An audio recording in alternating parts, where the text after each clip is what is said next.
G'day and welcome back to Reality Check. And as we promised you, we're bringing you the full-length interviews with all of the interviewees in our special investigation into UAP crash retrievals.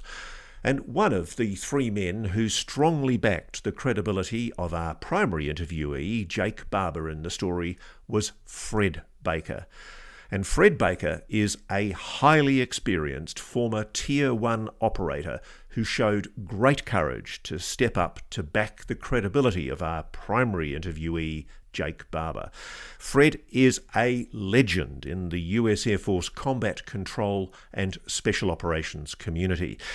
He served with distinction in the US Air Force's 24th Special Tactics Squadron. That's the 24th STS, which is like the US Air Force Special Forces. It's one of the elite Tier 1 units in the US Air Force Special Operations. He retired as a Master Sergeant with 20 years in combat control. Combat controllers are special tactics operators who specialise in air-ground communication, including air traffic control, fire support, and command control and communications, including in covert operations. It's a measure of how desperate some in the intelligence community are that in the wake of our UAP crash retrieval investigation, they actually tried to denigrate a veteran of the calibre of Fred Baker. This is a man who served his country with distinction. He has multiple Bronze Stars. In fact, he's earned the Bronze Star with valour. He has 4 of them, 4 oak leaf clusters. That's a big deal. He's earned multiple other commendations and awards, including a Navy Presidential Unit citation with 1 oak leaf cluster.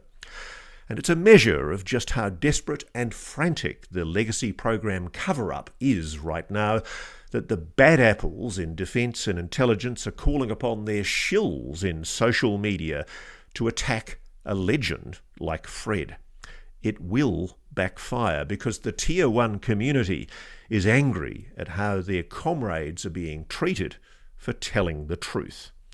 Here's Fred Baker's story of his work with Jake Barber. Fred, can you tell me, within the constraints of what you're allowed to tell me, what's the story of your service? I joined in 2000 in the United States Air Force. It went into the combat control pipeline and spent, the majority of my, or actually the entirety of my career in special warfare. And you're a fairly well-known character in the social media community. You're a very prominent commentator on special operations. And you refer often to the unit, which I take to mean Delta Force. Are you able to talk about the fact that you were a Delta Force operator? I was not. I was strictly in the Air Force, although where I was, we worked quite often with the Army and the Navy as well. Right, okay. And I think I know the name of the unit, the US Air Force unit you're talking about, but essentially it was a top special operations unit in the US Air Force. Correct, yes. I understand also your family has quite an illustrious history in the US military. Can you tell me a bit about that? Yeah, quite a bit. Fighters and farmers. Since the Revolutionary War. First, Christopher Baker came over, was an indentured servant, was forced into the British Army, did not like him, deserted, and went to the American side and fought for the Americans under George Washington. And then ever since, we have fought in every major conflict with the United States. So you're obviously very proud of your service? Yeah, absolutely. Right. I really like this country, so I appreciate that my lineage fought for it. You've obviously left the military. When did you leave the military? In 2001? I'm sorry, in 2021. 2021. Correct, yeah. And since then, you've been working largely with Jake? There was a stint there where I was trying to go back into the normal world and took a normal job, and it just didn't work out. I didn't like that atmosphere coming from where I was, and it just so happened that when I was realizing this, that a phone call happened, and that's when I took a risk, took a leap of faith, and met Jake. So Jake recruits people like yourself from the elite of special operations for the work that he's been doing. Were you surprised at the work that you were being asked to do when you started working with him? That's interesting. I would say, yeah, surprised, but at the same time, you kind of knew that this kind of stuff was going on. We try to rationalize it. There's no way. Not within our country. There's no way. But then you hear stories, especially in 2021, there was a lot of stuff coming out then. And I was like, that would be pretty cool if it did, though. You know, that'd make a good movie. And then it actually is. And it was super interesting. Was there an aha moment for you when you went, oh my God, this is real? I don't know. I think I'm still in that aha. I'm in the H part of the aha portion of it. And hopefully it'll get rounded out and we'll have a good answer. But what do you say to people watching this, Fred, who are very skeptical and who might be thinking, there's no way you can keep a secret like this. Secrets leak, politicians blab, everything leaks in the end. But this has been kept very well, this secret, hasn't it? It has. I ask how many secrets individual people have that nobody knows about. It's very interesting what you can do in the realm of, you know, national security and patriotism and how far people will go to protect that and to protect this institution, knowing that they're doing the right thing. So when he contacted you and asked you to come and work with him and his team, was it a shock what you were being asked to do? It was, but it was a shock, but also because it was what I was asking for. Leaving the special operations community like that feels like you're kind of dumping a gift off. You spent a large amount of your time being trained to do this certain level of things, and then all of a sudden it's no longer needed. I feel like there is still work out there to be done that need people like us, and that gift I wouldn't say is getting wasted, but it's just not. It's getting shelved.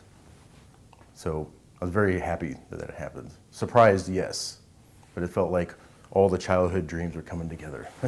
What do you say to people who might be saying, watching this, there is no way this can be kept secret. This can't possibly be true because it's just so crazy. UFOs, retrieved craft, it sounds good, sounds insane. Maybe it sounds insane. I've never had that moment. Very open and very aware that I don't know everything. I think it's safe to say that we don't know everything. Humans are really good at one thing, and that's debunking ourselves. We think we have something solved, and then years later, we figure out that was not correct. That was completely wrong. Had you ever seen anything anomalous during your time in the military? Yes, I have. Just one that I can remember. Not associated with anything, but being in Afghanistan, you know, it's super dark out there. Guys talked about being able to see satellites. Like, oh, cool. And just one night coming off security, I looked up and I saw, oh, it's a satellite. It was not flashing, it was steady movement. I was like, cool, I've never seen a satellite in my life. And then it just stopped.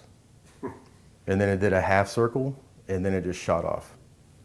And I had no idea what I just saw, and I didn't tell anybody until a couple days later, where the guy that relieved me was on his night vision, and we were sitting at the campfire, and he started talking about this thing that he saw, and I said, I saw the same thing. So very happy that I wasn't losing my mind, and he saw the same thing. But that was my first and probably my prominent experience when I was in. I saw some other things that I don't really believe were alien, if you will. One of the things that I think a lot of people will have trouble believing about Jake Barber's claims isn't the fact of a retrieval program, but the concept of people being able to psychically, psionically engage with technology. Have you seen that kind of psionic engagement with craft? I believe that I have, yes. What have you seen? So we did conduct an operation that we're using those assets, human assets, conducting experiments to see if what they were claiming was true. And we were able to get pretty close to a 90% solution that this can be done.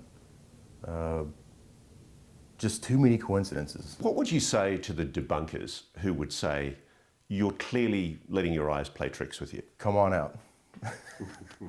Come on out, we'll show you. I mean, I am dead serious. I'm not. I am a very open individual. I like that I don't know everything. I like learning new things all the time. With my job, I'm very intimate with all of our aircraft that exist that we know of. This was nothing in comparison. And on top of that, I got an extra little bonus of something that I didn't actually see, but it recorded. It was very exciting. I actually suspect a lot of people are ready for the idea that there is a non-human intelligence. Let me ask you that question. Seeing what you've seen, do you believe or do you know that there is a non-human intelligence engaging with this planet? Well, I don't know for sure. I think it's healthy to have a bit of skepticism there to not lead you down this, fairy tale path, if you will, if there is such a thing. But there's absolutely something going on that we're unaware of. And when you do interact with these things, they play with you, or they do a showcase, an air show, or whatever. They are interacting with us. So let's go through the other objects that you've seen. Have you seen triangles? Yes. What have you seen? So I was working with a friend of ours now, an asset, Psionic asset, and he asked me to come out. I've never done anything like this before. He met me. So this is outside of work? It's not a military-related thing? No. We were both out of the military at the time. This is shortly after I met Jake, and he recognized me from Instagram at this other thing, and he's like, "Hey, come on out if you want to see this." I'm like, "Okay." Of course, I had to convince the wife that hey, I'm going to go do this weird thing, all night. I won't be home. That was the hardest part. And then so I went out there, and he's walking me through how to be able to summon them. And again, going through that, it sounds okay. This is getting kind of weird, but at the same time, I'm very open. Let's try it, whatever. And he's explaining how to do this, and I'm like, yeah, I'm gonna mess this up. There's no way. Very, very positive emotions, very loving emotions. So you're projecting love to whatever the... That's the way he explains it, correct? Yeah, or that's his method of how he does it. I mean, forgive me if I indulge this a little bit, but I mean, you're a special operations soldier by training. Special operations soldiers don't generally talk about projecting love. It's quite cool. Yeah, it was very. Again, I thought I was going to mess this up. I thought I was going to fail the whole thing. I haven't tapped in that side of me for a very long time. So I thought for sure, this is just going to be a waste of time. But yeah, that's what he asked, and it's like, all right, well, I'll try it. I'll try it, and very glad I did. He also mentions that it's very different for everyone, obviously, but they give you what they think you need. So I was a very impatient person. I can be patient when the mission dictates it or whatever, but for the most part, I'm just really like, let's do this. And all night, it would just keep me waiting, and then something would show up, and then it would pique my interest. What was that? And then hours go by again, and then something would pop up. Like, what is that? And it kept doing that all night until the very end, when this triangle showed up. And that was only part of it. That was definitely the grand show, but... What did you see? So I had just witnessed something that was unbelievable to me. And I turned to talk to my friend. I was like, that was unreal. What did you see? What was it? So the beginning of the show, if you will, this thing popped up way out in the atmosphere, and it started to fall. And it felt like if you'd imagine putting a really small pebble in the water, and it just kind of flutters down. That's what it was doing, just fluttering down. And as it got closer and closer, it get brighter and brighter. And when it hit the very bottom of its movement, it was the brightest thing out there. Just imagine brighter than any star you've seen out there, just lit up. It did that for, a millisecond, and then it dimmed back down, and it did the same movement all the way back up into the atmosphere. So clearly operating under some kind of intelligent control. Right. It did that 3 times. And that is pretty incredible. My jaw was on the ground. And the whole, I'm saying this out loud now to all of us, like, how do you fake this? Because I couldn't believe it. I was like, how do you fake that? There's no UAV or anything that does it. There's no light array. how do you, the whole time I'm just saying out loud, how do you fake this? How do you fake this? I couldn't believe it. And that's when I turned around to him. I was like, I don't understand. Like, how do you, and he's like, I told you, bro, this is what it is. And then he's talking to me, and then he stops. He said, oh my God, it's the mothership. He said he's only seen it 2 other times. And I turned around, and that's when this massive triangle was in the sky. And please don't ask me to figure out how big it was or how far away it was. It was just, it was huge. Like hundreds of feet? For sure, probably more. It was football field size? Bigger. Multiple football fields? For sure. Wow. How far away? I couldn't tell you. I had already been shocked and awed with this one little thing, and then now they presented this massive thing with other little things going on as well. Like what? So the triangle itself, it was moving west to east, very slowly. The lead point of the triangle was very bright, with the 2 ends dimmer. So there are lights? Correct. There are lights on each of the points. Do they glow? No, they remain the same brightness the whole Color? time. They were white, with a little hint of orange in there, but mostly white. Is there a light in the middle? Sometimes on the triangles a light in the middle. No, there was nothing in the middle. Noise? No noise. It had little minions, if you will, flying all around it. Orbs? Yep, orbs. It would have been the same orbs that we see all night that just kind of float around the sky. Sometimes they pulse, sometimes they just remain the same and move. Same ones, but now they're spiraling around this thing. So, really interested to ask, did you at that moment, obviously, I think I would have had a feeling of awe, but did you have a sense of some kind of psychological contact, psychic contact with the object? I mean, I don't know, because I was so paralyzed with what I was seeing. I just could not, again, saying out loud, how do you fake this? I could not comprehend what I was seeing. It was a solid object? Yes. Okay, let's think of the skeptical debunker arguments. Could it have been some kind of temperature inversion in the air? Was it a cold night? It was a cold night. Yeah, it was. So was it a clear night? Could you? It was absolutely clear, yes. So is it possible that what you were seeing was some kind of optical illusion? If it was, we were sharing it. There were 2 of us that shared that optical illusion. Your colleague, the psionic assist, had told you that it was coming. Yes. Throughout the night, he said, this is a good sign.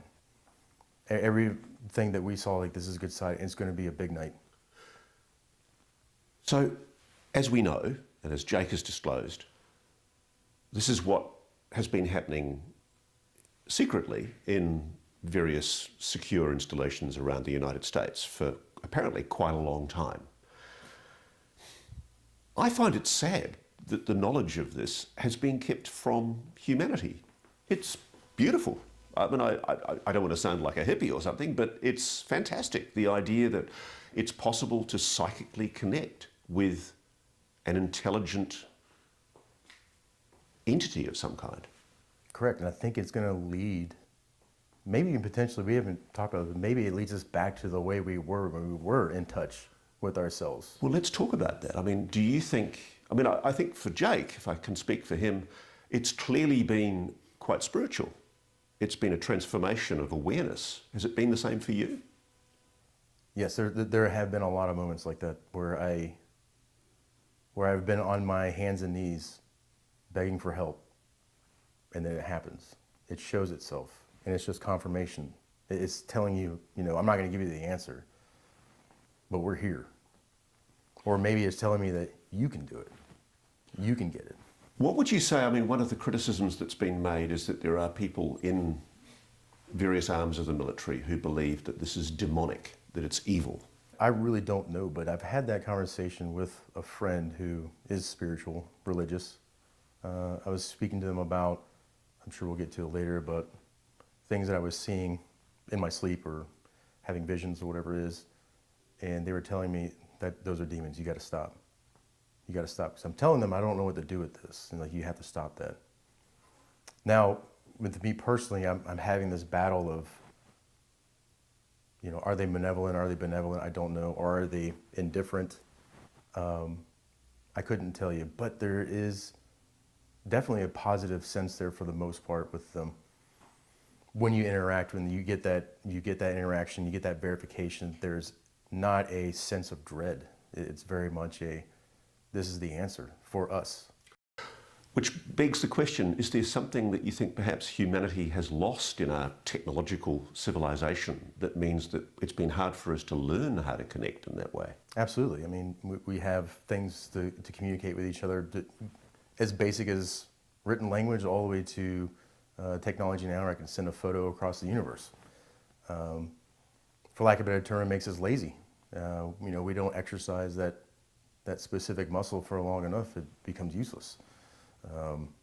If we don't use our consciousness and our mind in that capacity for God knows how long, who's to say that we've lost those skills, but they could still be there.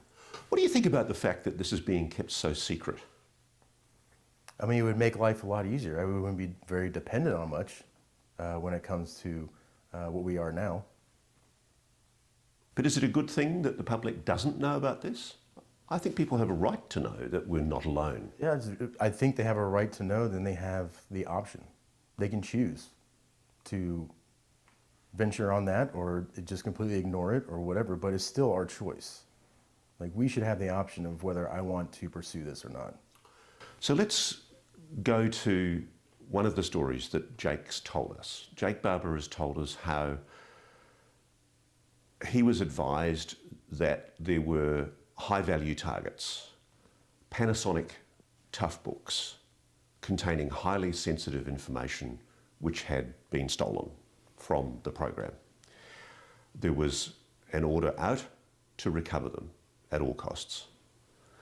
Were you involved in part of that operation? I was, yes. What were you involved in? What was the part of the operation that you were involved in? More specifically, excuse me, more specifically to what you just said, to recover those assets. So there was an operation where very high up in the Sierras, 2 hard drives were recovered. Were you part of that recovery operation where one was found in the bottom of a lake? No, I did recover 2 assets, but at a different location, yeah. Right. But obviously, without going into detail, and Jake doesn't want us to go into the detail of what ensued, but it was a dangerous operation. There was concern, wasn't there, that perhaps you guys had been compromised in some way? Yeah, there were things adding up that did not make sense. Were you worried? Not as much as Jake was, but that's due to ignorance. Once I saw that he was concerned, then yes, absolutely. It's always a very difficult thing for any whistleblower to come forward to speak about things that are highly sensitive. But can I ask you this, do you think Jake Barber is a patriot? Oh yeah, absolutely. Do you think he loves his country? For sure. And do you think his motives are pure for why he's speaking publicly? Yes, absolutely. There's a thing I know a lot of special operators talk about, that there are certain types of men who you would want watching your back in a tight spot. Is he one of those guys? Absolutely. Trustworthiness is one of the top things that we're looking for. In fact, we would take a mediocre performer with high level of trust over individual who has no trust but is a top performer. He's a credible person, authentic. Correct, yes. So a decision was made by Jake that he wanted to go to, and we're not naming the private aerospace company involved, but he wanted to go to the private aerospace company's director of security, for whom this operation had been done to recover these Panasonic tough books. Were you part of that operation where the meeting took place? I was, yeah. What was your role? My role was to locate the individual, to confirm his location, to confirm their location, and build up a package for us to pursue them and eventually meet them. So you can verify, basically, and that's all we're trying to do here, you can verify that that meeting took place. Correct. Are you satisfied that there is still an open question about who was responsible for what happened. Let's call it a dangerous incident. I believe there. I don't know if we'll ever get that answer. So yes, it's still open. Yeah, I mean, it's legitimate though to be concerned that the safety of Jake and his team was in question as a result of what had happened. Yeah, it's pretty unsettling that it can get that far, that someone can ask you to do something just for the mere fact of setting you up for something else. So you feel you guys were set up as well? It seems to look like that way. There is, again, a lot of coincidences. Do you think it's possible somebody wanted you guys dead because you knew too much? I don't know that. I can't confirm that, no. So you were also part of an operation where, as Jake has described it, the question was, has a whistleblower that's got these tough books gone to the disclosure advocate on UAPs, Dr. Stephen Greer? What was your role in that operation? Just merely transferring information to and from. Right, so you met Dr. Greer and conveyed information to him? I did, yes. Right. And can you tell me what happened on your return from that exchange of information? Yeah, so it was interesting. So this is a simple drop off, here you go, nice to meet you, and be on our way. But he actually took an interest in me. I don't know if it was me specifically, but potentially Jake and our group, and he just wanted to pry a little bit. But he asked me some questions, and we had a little bit of a conversation, and went our separate ways. And I drove straight home. And they were about a 6-hour drive or so. And when I got home, everyone's in bed, and obviously I'm tired, but I was not exhausted. I had enough energy left to get something to eat real quick, get a shower, get to bed. And as soon as I laid down, and closed my eyes, I was in something.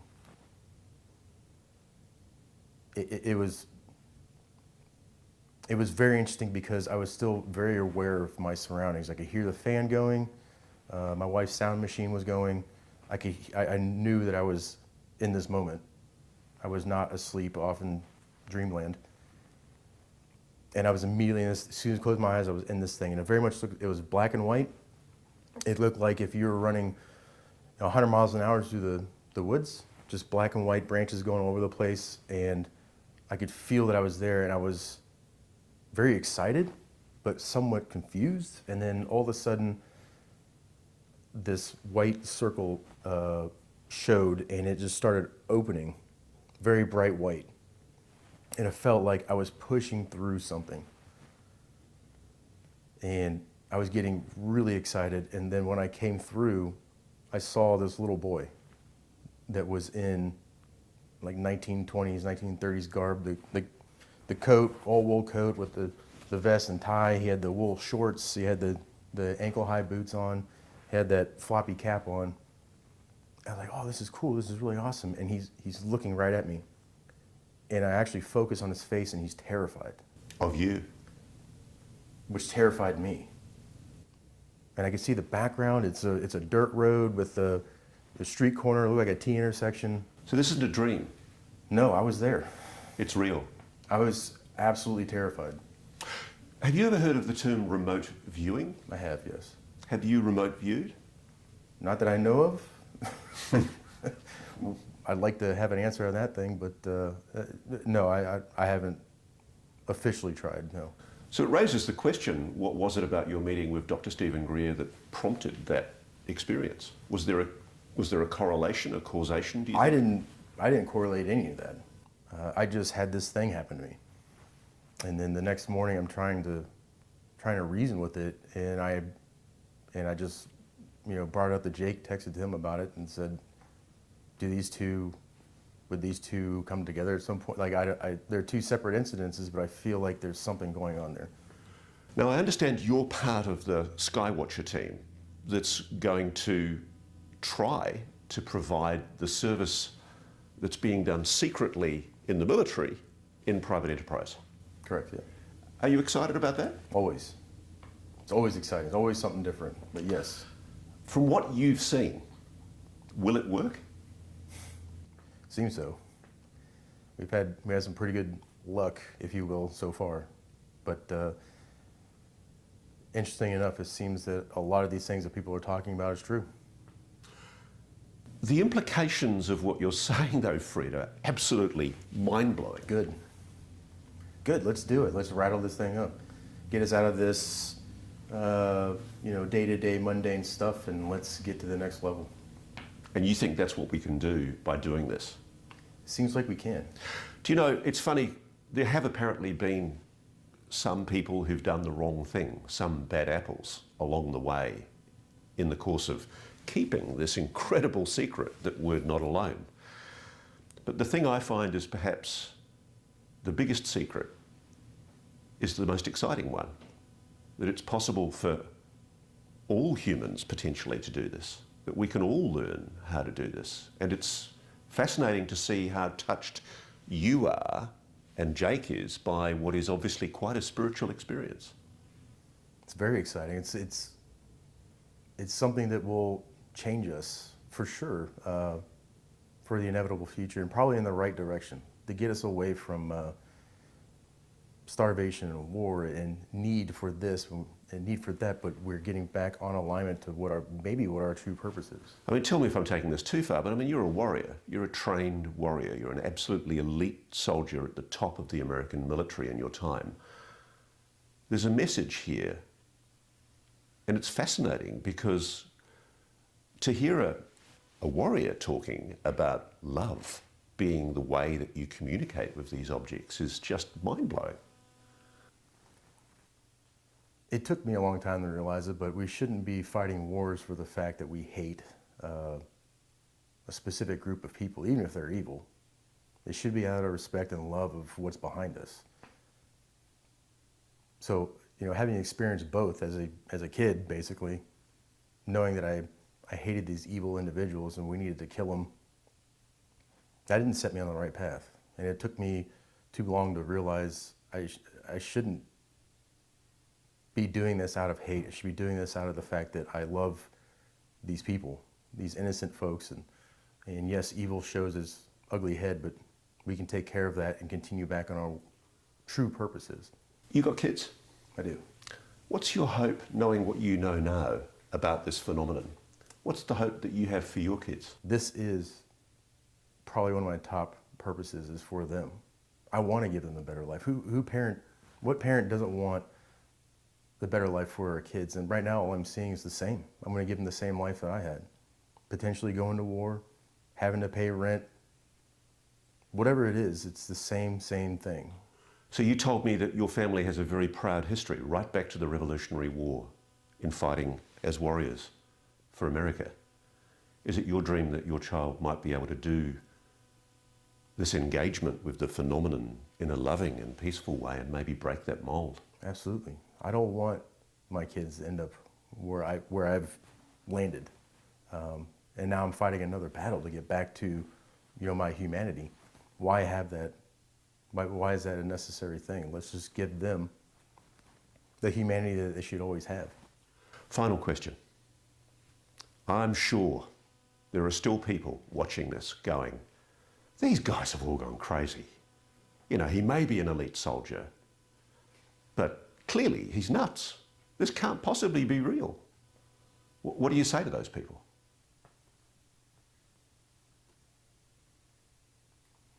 I have to think about that one.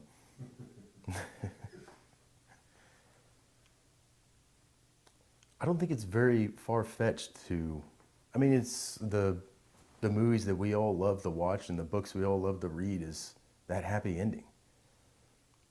Where everyone is coming together, where everyone realizes that love is the way, and most of our religions are based on that, and finding our center and finding a better world for us. Why is that crazy to think about? So there really can be a happy ending. Absolutely, and there should be.